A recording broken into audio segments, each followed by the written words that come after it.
Trump is pissed after what just happened behind closed doors. Look who's getting the axe next. President Trump's administration is fully functioning. With healthcare passed and immigration reform in full force, he is functioning at a high level at this point. His cabinet and administration employee picks have caused a little bit of controversy. Picks like Mike Pence, Steve Bannon, and Reince Priebus are some of those controversial choices. Which is why this latest announcement isn't shocking. President Trump is reportedly thinking of rebooting his staff. The reboot could take out Chief of Staff Reince Priebus, Press Secretary Sean Spicer and Chief Strategist Steve Bannon to White House counsel Don Gunn. On Saturday he hinted that Press Secretary Sean Spicer might not keep his job. It has been reported that the president has been confiding in longtime friends as well as outsiders of the administration for advice.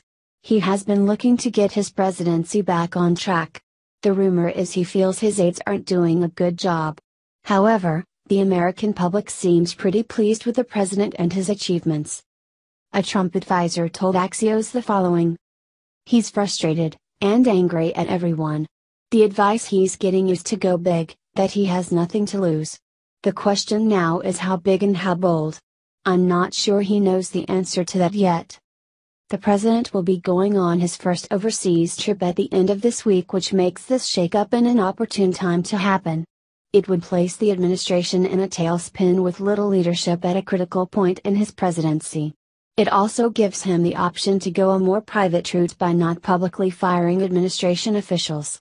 Instead of firing them, he could simply cut them out of the information chain, which in effect makes them useless. However, those who would remain in his inner circle would be son-in-law Jared Kushner and daughter Ivanka Trump. It is rumored he might bring Fox News personality Kimberly Guilfoyle onto his team. He has been able to maintain a cordial relationship, even friendship, with the network, despite the intense backlash he receives from other networks. An unidentified source said the following about the possible shakeup. He's frustrated, and angry at everyone. The advice he's getting is to go big, that he has nothing to lose. The question now is how big and how bold. I'm not sure he knows the answer to that yet. The recent firing of FBI Director James Comey could confirm these allegations, as there were many reports that even people within the president's inner circle didn't know about his firing until they saw it on the television. Which indicates he is cutting them out of the information chain. He could already be cutting and phasing them out. Rumors seem to also indicate that he is displeased with his administration's performance in the communications department, in relation to how they dealt with the firing of James Comey, as well as other instances where he felt they did not adequately defend him to the media. He tweeted out the following in retaliation for bad press he has gotten from the media, who insinuates he lies to them.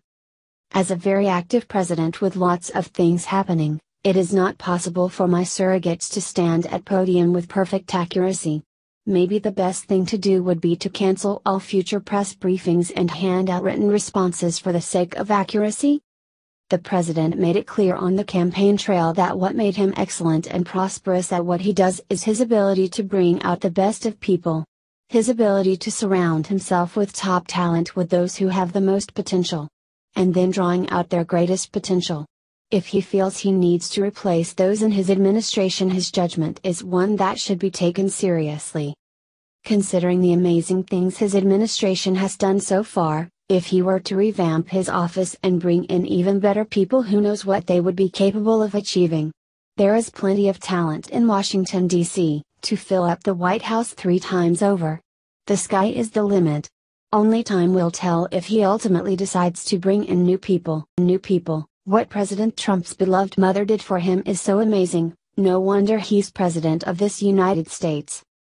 President Trump lost his mother when she was 88 years old, in 2000. We are sure he misses her, since she did so much to make him the man he is today. Mary Ann McLeod Trump is her name, and she sure was beautiful. Mary Ann came to the United States from Scotland in 1930. She married President Trump's father, Frederick Christ Trump, a builder and real estate developer, soon after, in 1936. She was described as charming, vivacious and shrewd, which may be what drew Fred to her. In his book, The Art of the Comeback, Mr. Trump praised his mother, saying, "Part of the problem I've had with women is in having to compare them to my incredible mother, Mary Trump." He also described her as being smart as hell and even named a room after her at his beloved home, Mar-a-Lago. President Trump loved his mom, just like we all do. He thought she was smart as hell and incredible. To all of our incredible moms on this Mother's Day, let's wish a very happy Mother's Day. Let's get this out and wish all the moms everywhere the best Mother's Day ever. Thank you for reading us. Here's what happened when a school said no to this Muslim student. Not more than a week ago, Muslim employees of Amazon decided to draw up a list of demands regarding their prayer times. They were requesting 5 breaks a day to pray during their shifts. There was also the time that Muslims sued the Hertz rental company for similar grievances. Muslims have been given a free pass when it comes to religious entitlement, not only in the U.S., but worldwide. And Muslim students have been making outrageous lists of demands for years. They flash their entitled card of Islam and suddenly America hands them the larder. Now, another incident of Muslim entitlement has crossed the news. But this time, we were able to stop the terror before it began. University of U.S.A student Solomon Obadbi Altamimi started making demands months ago and, fearful of a leftist backlash, the university opted to allow the Muslim student to rule the roost. This was apparently not enough for the student, who then returned to make further demands. Mad World News. When Altamimi informed his superiors at the University of Iowa that he was going to give a speech to his graduating class at the final ceremony, he must have believed that his religious status gave him special privileges to do so.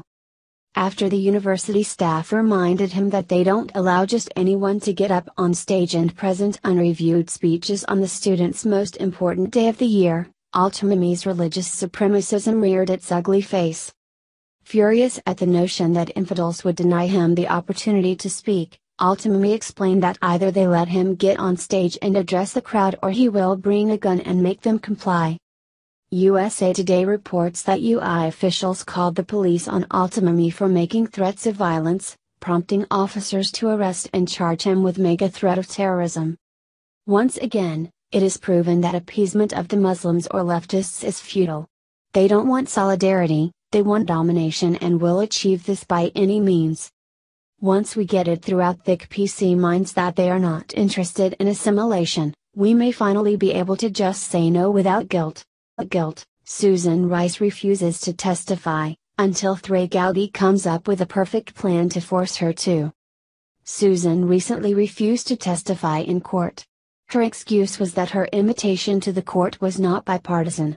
She claimed that a Democrat didn't sign off on the request. Chairman Graham's invitation was extended only after the hearing was noticed, less than 2 weeks before the hearing was scheduled to occur, and without consultation with Ambassador Rice, a professional courtesy that would customarily be extended to any witness, explained her lawyer Catherine Ruemler. However, Trey Gowdy shared another way that they could force Rice to testify in court if she isn't willing to on her own. There are other ways to invite people other than via letter. There are things called subpoenas. You shouldn't have to use it with a former national security advisor, but if you do, you do, said Gowdy. Members of Congress don't pick the witnesses. Lawyers don't pick witnesses. The facts pick the witnesses. And whether Ambassador Rice likes it or not, she's a really important fact witness, said Gowdy. In that same interview, Trey Gowdy blasted Hillary Clinton. "I don't think Comey told Secretary Clinton to have her own server. I don't think he told her to give disingenuous answers to questions throughout the campaign. I don't think he told Anthony Weiner to communicate via text with underage girls. Secretary Clinton, at some point, ought to do a little self-reflection," said Gowdy. Check out Gowdy's interview below. View below. Melania does something Michelle never did. And instantly becomes an internet darling. There's an ocean of difference between President Donald Trump and his predecessor, Barack Obama. While the left recognizes that fact and bemoans it on a continual basis, those who love our country and those who have given their lives in its defense have an entirely different viewpoint. They rejoice in the positive changes the Trump administration has brought to our proud military. Right now we have the confluence of Mother's Day and National Military Appreciation Month. It's an interesting coincidence in that mother, some of whom are married to military personnel and others are their mothers, bear a tremendous burden in seeing their husbands and sons and daughters go off to battle. Therefore, it is entirely appropriate and a credit to the President and the First Lady that they would spend a significant part of Mother's Day celebrating with those who serve. In what gave every impression of heartfelt and sincere feelings, President Trump remarked to those present, "Vibrate Bart. We want to thank you. Believe me, we want to thank you." To all of the military families here today, thank you for your daily service to your families, and equally as important, to our great, great nation. And we have a great nation, and it's getting stronger every day. After promising to increase support for the armed forces of the United States, the President turned the proceedings over to First Lady Melania, who made some very poignant remarks. As everyone in this room knows, the mother is a title that claims your heart and changes your life forever. In fact, it has been said that having a child means allowing your heart to walk around outside of your body. For the mothers of someone who has or is serving our country, this must be especially true. As you all know, I, too, am a mother. She then concluded with. In closing, I want to say God bless our troops and the courageous men and women who are also your sons and daughters, and God bless you, dear mothers, for all that you sacrifice so that your children may keep this country safe. Have a happy Mother's Day on Sunday. God bless you and may God bless the United States of America. Thank you, President Trump and First Lady Melania, for showing the rest of this country and the world how it's done. And once again, Melania has proven her class and dignity. How does she stack up to Michelle, in your estimation? Thank you for reading us.